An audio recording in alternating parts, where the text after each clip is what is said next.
Today I'm going to show you how to make a Tunisian crochet piece using a Tunisian simple stitch that has a nice smooth finished edge that's identical on all four sides, and this is a particularly useful technique if you want to join pieces of Tunisian crochet together. For example, if you were making a garment or a cushion or a bag and you want to crochet the pieces together, this is excellent because all four sides are identical. This is my beginning edge. You can see the nice smooth chain edge. My dominant hand side, exactly the same smooth chain edge. My non-dominant hand side, exactly the same smooth chain edge. And my cast off side, exactly the same smooth chain edge. It's also great if you want to put a crochet edging on your piece, for example a blanket or a washcloth, because you'll have a nice even stitch to do your edging in on all four sides, and it's equal and even on all four sides. So to begin with, I'm going to make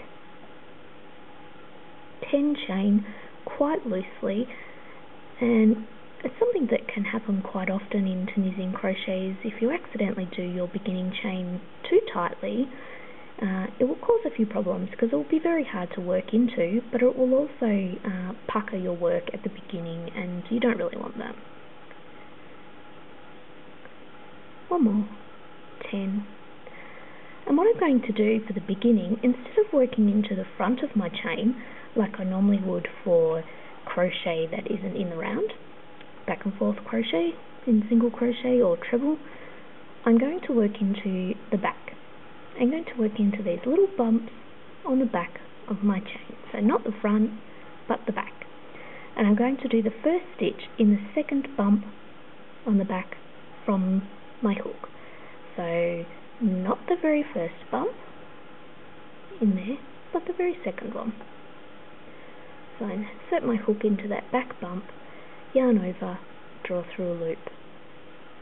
Into the next one, yarn over, draw through a loop, and because it's Tunisian crochet, all loops remain on the hook on the forward pass, and we'll take those loops off as we work our reverse pass. So go through and create a loop in all your stitches until one stitch remains unworked, and because I'm working with 10 stitches here, I should now have 9 loops on my hook. Great. Before I work the very last loop, I'm going to do a yarn over, therefore creating an extra loop, and then work into the back loop of my very last stitch, yarn over, draw up a loop. So I now have 11 loops on my hook, and I need to get rid of one. So what I'm going to do is, on this reverse pass, yarn over and draw through 2 loops. And this is the only time you will ever draw through 2 loops, at the beginning of the reverse pass. Now I'm going to yarn over, draw through 2 loops, yarn over, draw through 2 loops, all the way to the end until I have 1 loop remaining on my hook.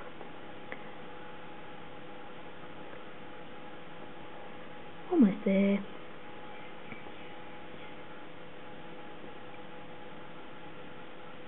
So that's our foundation row complete. I'm going to make the next row. I'll insert my hook under the, not under the very first vertical bar, which is this one here, but the next one along.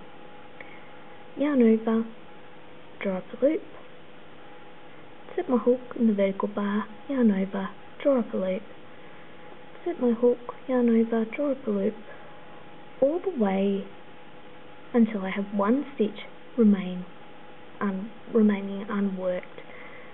And I'll show you what will happen at the very end there. Now I'm at my very last stitch.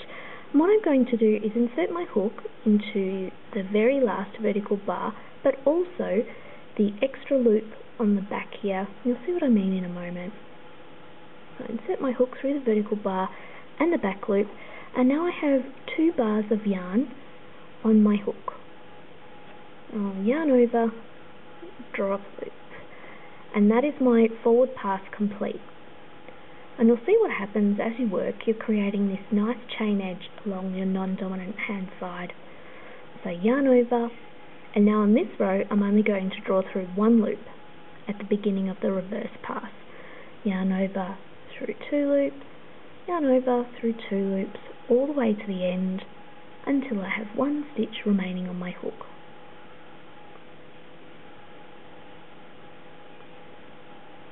Almost there. Trying to go nice and slowly so that you can see what's happening. So now I'll work one more forward pass, insert my hook under the next vertical bar, yarn over, draw up a loop, all the way to the end until the last stitch, where I'm going to work the very last stitch in the forward pass through both the end loops. And that's how I refer to it in my Tunisian crochet patterns as well, through both end loops. So through the vertical bar and this loop on the back. So insert my hook in there. See how I've got 2 bars of yarn on the hook? Yarn over, draw it through. My forward pass is now complete.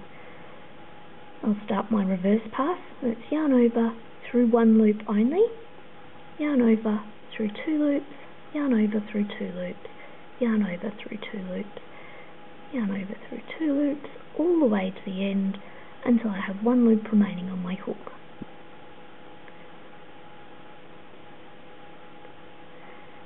And I'll do one last row so you can see what's happening at the end, just so it's really clear.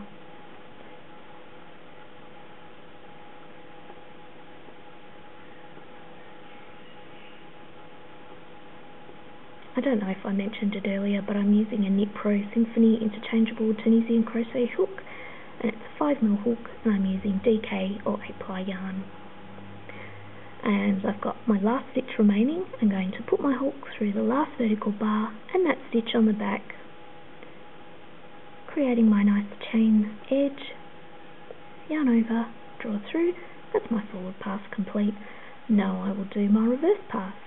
So that's yarn over, draw through 1 loop only, yarn over through 2 loops, yarn over through 2 loops, yarn over through 2 loops, all the way to the end. Then I'm going to show you how to cast off so that we get the same smooth edge on the final side as well. So the cast off method I'm going to show you is the double crochet cast off method. There's various methods you can use. This is just the one I'm using today. So I've inserted my hook into the next vertical bar, yarn over, draw through a loop, and yarn over, draw through both loops. Set my hook into the next vertical bar, yarn over, draw through a loop, yarn over, draw through both loops. I'm going to do this all the way to the end until my very last stitch remains unworked.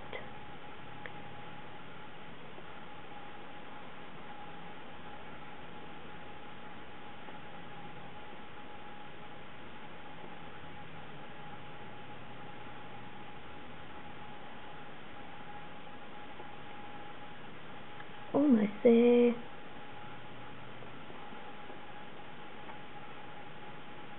Now my very last stitch is unworked at this point.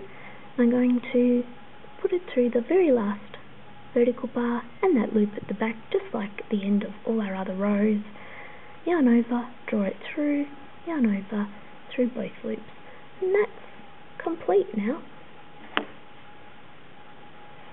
So I have my nice smooth beginning edge, my nice smooth dominant hand edge, my nice smooth non-dominant hand edge, and now my nice smooth cast off edge or bind off edge. So hopefully that's helpful, and please do ask questions in the comments. I'm always happy to help. Thank you. Bye.